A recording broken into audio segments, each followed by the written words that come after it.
The headlights cut through the heavy downpour as John Connor slammed his foot on the gas, his heart hammering against his ribs, not from fear, but from intoxicating rush of a plan finally set into motion. He pulled into his gravel driveway, killed the engine, and sprinted toward the front door, intentionally leaving it ajar. Inside, he didn't just walk. He stormed through the house, overturning the living room coffee table, sweeping family photos off the mantel so they shattered across the hardwood, and ripping the curtains from the dining room windows. He needed it to look violent. He needed it to look like a struggle.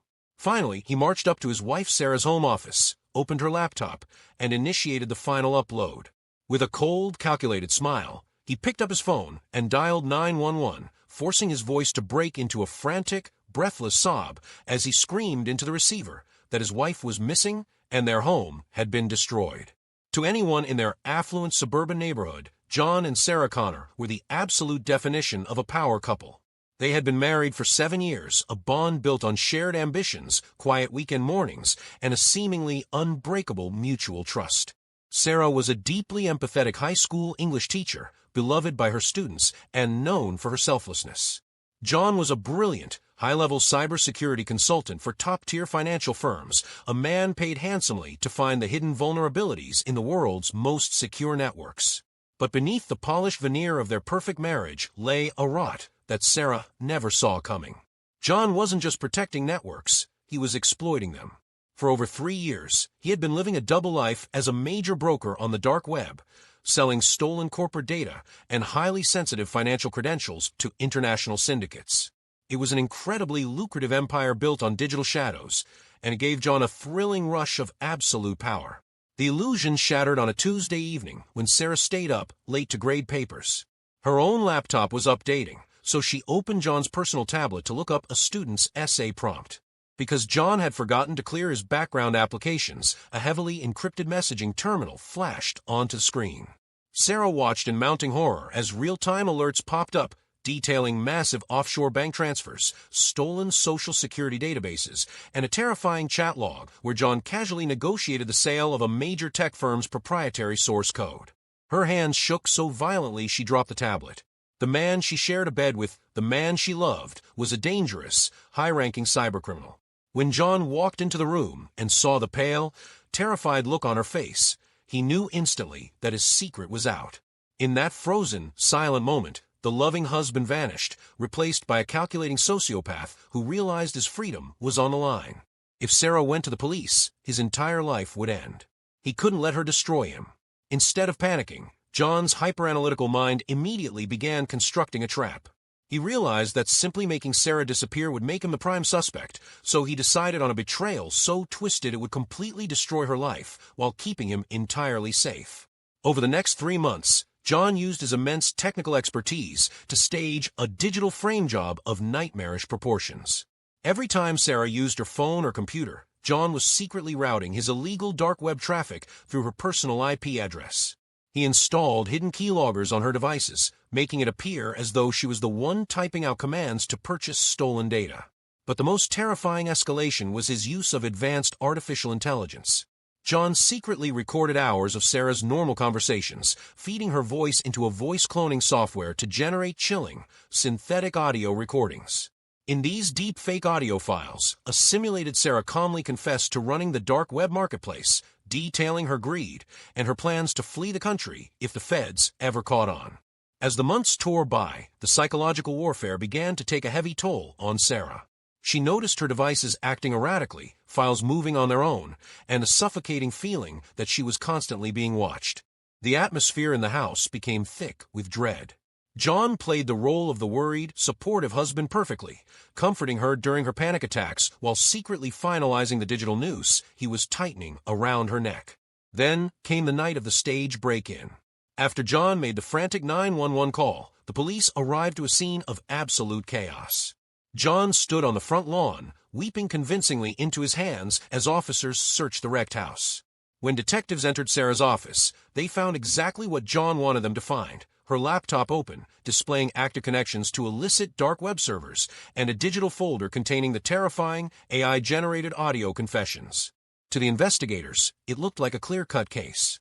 They believed Sarah Connor was a massive cybercriminal who had panicked, trashed her own home to confuse the police, and fled into the night. A massive regional manhunt was launched for Sarah, her face plastered across the news as a dangerous fugitive. Meanwhile, Sarah was actually hiding in a state of absolute terror at a small, isolated motel 3 towns over, having fled the house that night after John threatened her life during a terrifying confrontation. When she finally saw her own face on the television, accused of international cybercrimes, her heart sank into an abyss of utter despair. She realized the staggering scale of her husband's malice. She tried to call a family member for help, but the police intercepted the call, tracking her location. Within hours, heavily armed tactical units swarmed the motel, kicking down her door and throwing her to the ground in handcuffs. Sarah screamed, crying out that she was innocent, that her husband had set her up, but the weight of the digital evidence against her was too overwhelming.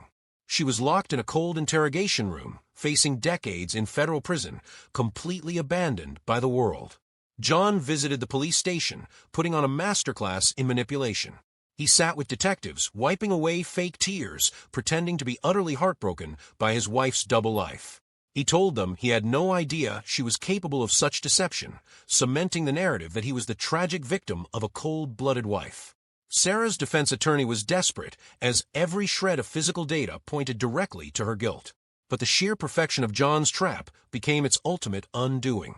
Lead Detective Marcus Vance felt a lingering unease about how cleanly the evidence fell into their laps. He requested a deeper forensic analysis of the dark web server logs.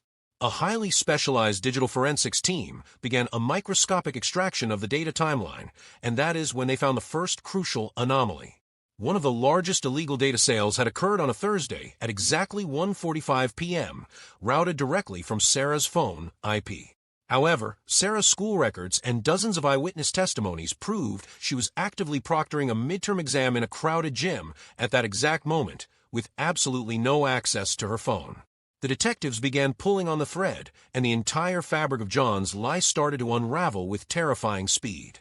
They sent the audio confession files to a federal sound analyst who utilized advanced detection algorithms to scan the waveforms. The analysis revealed microscopic digital artifacts, robotic, synthetic anomalies proving the voice was entirely artificial. It was a deepfake. The police realized with absolute horror that Sarah wasn't the criminal mastermind. She was the victim of a monstrous psychological execution. They quietly secured a warrant for John's corporate office and his hidden secondary servers. When tech units raided his workspace, they uncovered the master hard drives containing the voice cloning software, the keyloggers, and the exact digital blueprints used to frame his wife. The trap was turned on the trapper. Detectives invited John back to the station under the pretense of signing some final paperwork. As he sat confidently in the interrogation room, Detective Vance walked in and laid the forensic reports, the deepfake analysis, and the seized hard drives onto the table.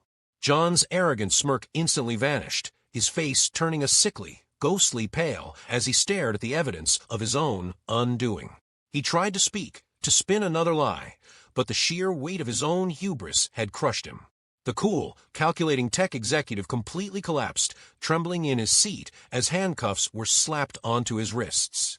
John Connor was charged with identity theft, frame-up, wire fraud, and operating an illegal dark web enterprise, ultimately receiving a devastating 30-year prison sentence.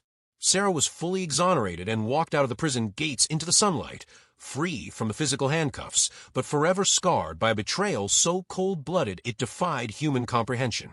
If this terrifying story of digital manipulation and ultimate marital betrayal kept you on the edge of your seat, make sure to smash that like button right now.